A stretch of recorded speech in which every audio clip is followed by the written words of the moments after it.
to do this case study, we thought it would be valuable for us to go ahead and look at it in the broader global context of the renewable energy sector.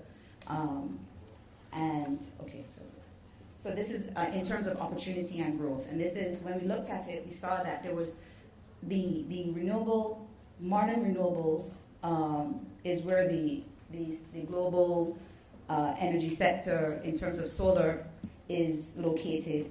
And we saw that this had grown significantly over the years to 9.7% of the global energy consumption for 2012. And it was predicted to continue to rise.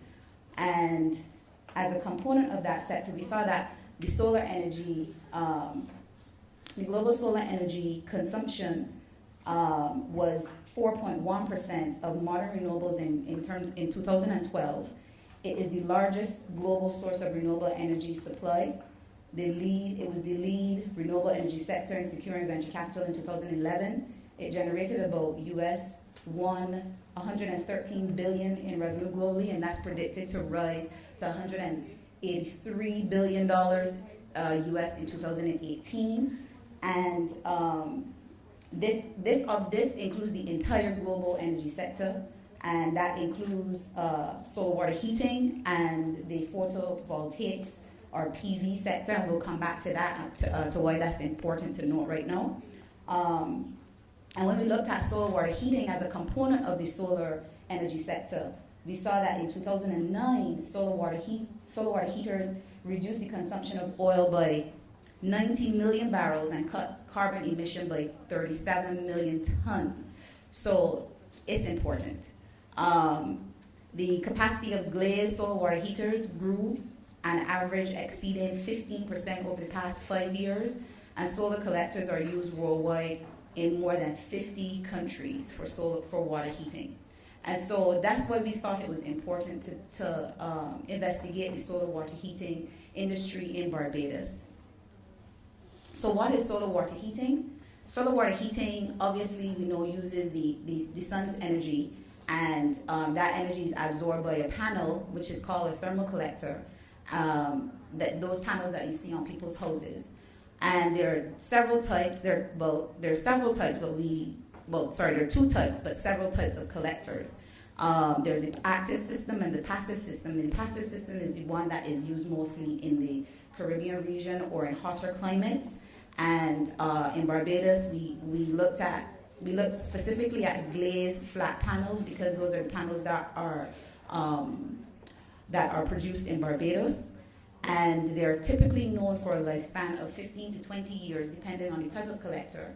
And they're high investment, but good investment in terms of lifespan. So this is the GVC that we came up with. And the GVC has six components. The raw materials, the raw materials are made into component parts, and then those are manufactured into a finished product. They're sold and distributed, installed, and then there's a post-sales service. Across these 6 stages, what we found was that the few global major players that we have are from the larger solar thermal sector. So not only for solar water heating, but also for PV and what is called CSP. And those companies are vertically integrated, and they are increasing their vertical integration. For example, China, which has the largest market share, their largest players are now went from 40% of market share to 70% of market share, and about 1,000 of the companies that were competitive are now out of business. So most of the companies are integrating vertically. These are the key markets. And when Diana was presenting, I thought it was interesting because she had mentioned India increasing their rum consumption, but they were also producing domestically what they consumed. And this is the same thing that we saw for our global markets in terms of exporting markets and importing markets. And we found that the largest exporters of flat plate collectors, such as China, Germany, Austria, Brazil, were also the ones that were using the panels and installing the panels. So in terms of those who were selling it, they were also producing it for their own consumption. But there are some developing markets. We have Latin America, we have Mexico, Argentina, Chile, Uruguay, we have Africa, and the countries listed there. We also have the Middle East, and that may be potentially markets that Barbados might be able to tap. So I talked about the global value chain and the markets, but I also wanted to get more intimately into what Barbados does. So Barbados are flat plate manufacturers, as I said before. We rank 4th in the world for solar water heating capacity per capita, and that's behind countries like Cyprus. I can't remember the other two, but that's a big achievement. We manufacture 80% of the solar water heaters for the Caribbean, but unfortunately, over the last few years, the domestic market has stagnated, and we have had little success exporting extra-regionally. Now, in order to understand the context within which the solar water heating, we were 4th in the world in terms of capacity per capita. So how did that come about? In order to understand that, we look at the history. So we see from 1974 to 1996, some government policy which developed the industry. So we had in 1974, around the oil crisis time, Barbados as you all may know, is a large energy importer. And so when there was the oil crisis, we needed to mitigate the amount of money we were spending on oil. And so the government came up with this, an individual came up with the idea, and the government bought into the idea and supported that idea by these incentives and these policies. However, if you look there, you see between 1996 and 2006, there was a lag in terms of the policies. And as a result of that, the industry began to stagnate.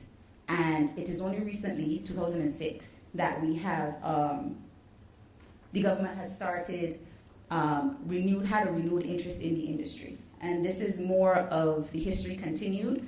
The government of Barbados is not only interested in solar water heating, but in solar energy as a whole.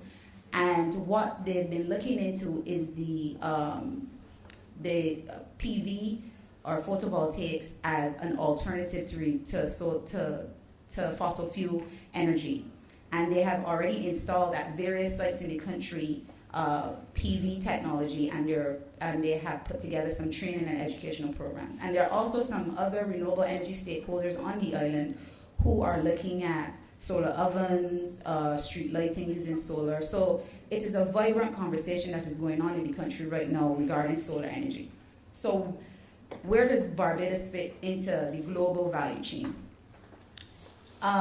We don't have any of the materials. So all of the materials to produce the component parts, we don't have that. So we don't manufacture component parts. So we start the value chain at the importation of the component parts. So we start really at the manufacture of the finished product, and we go forward from there, which puts us really in competition with companies out of China, Germany, et cetera, et cetera. You saw it from the markets before. So these are the barriers that when Olivia and I went through all of our research, we found.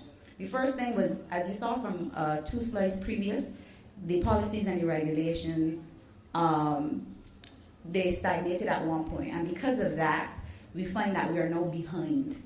We are not only behind in terms of how we are going to implement the policies to assist the industry, but also in terms of our innovation.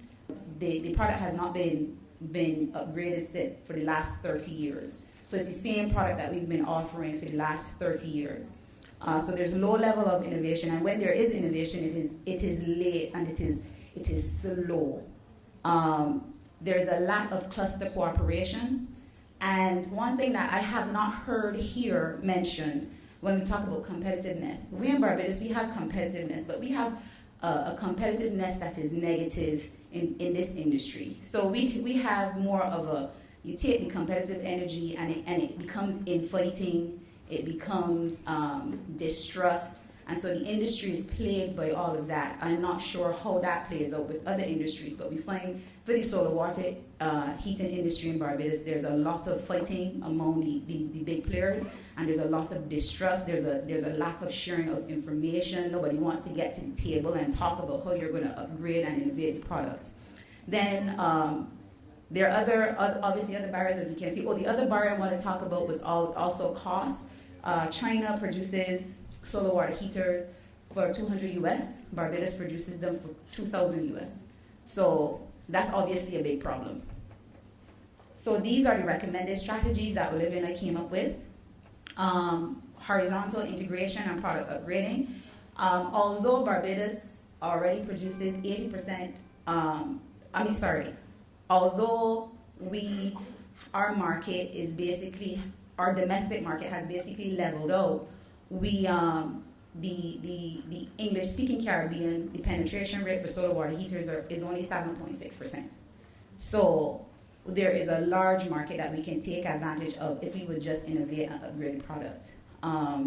And probably take advantage of these MOUs. And IDB did a study that said that if the Caribbean and Latin America came together, we could produce all the energy using solar. We could supply all of the electricity for the Caribbean using solar energy. We also looked at interchain upgrading, where we could use the skills from solar water heating, because Barbados, the government is now focusing on PV as an alternative to electric energy using fossil fuels. That we can look at that, and probably the skills that have been, and also the brand recognition, because the solar water heater, we produce 80%, so there's obviously a brand recognition. So we could combine those two and see if we could do something with PV. I'm going to go very quickly. These are the policy recommendations we came up with. Financial and fiscally, we talked about enacting financial and fiscal policies in order to spur growth and reduce price. These would include, well, when we talk about taxes, we're not talking about increasing or adding new taxes. We're talking basically about tax shifts, so that you can shift the tax from not to make it less labor taxes and more environmental. If you use fossil fuels, it could be some sort of sanction or something like that, so that they will use more renewable energy. You can see the other financial, just because I'm going to run out of time. Also regulatory taxes. Let's see what's there. Institute regulations or incentives which encourage cluster cooperation. Right now that seems very difficult, but I think if someone from the Barbados government would step in, that it may be possible if we can offer some type of tax break or factory space or R&D initiatives, scholarships, things like that. And then finally, workforce development. A lot of the persons who work in solar water heating don't necessarily have formal training, and so we figure if we can go ahead and implement some type of mandatory training offered by maybe our Samuel Jackman Prescott Polytechnic, that would also help with the industry. And thank you.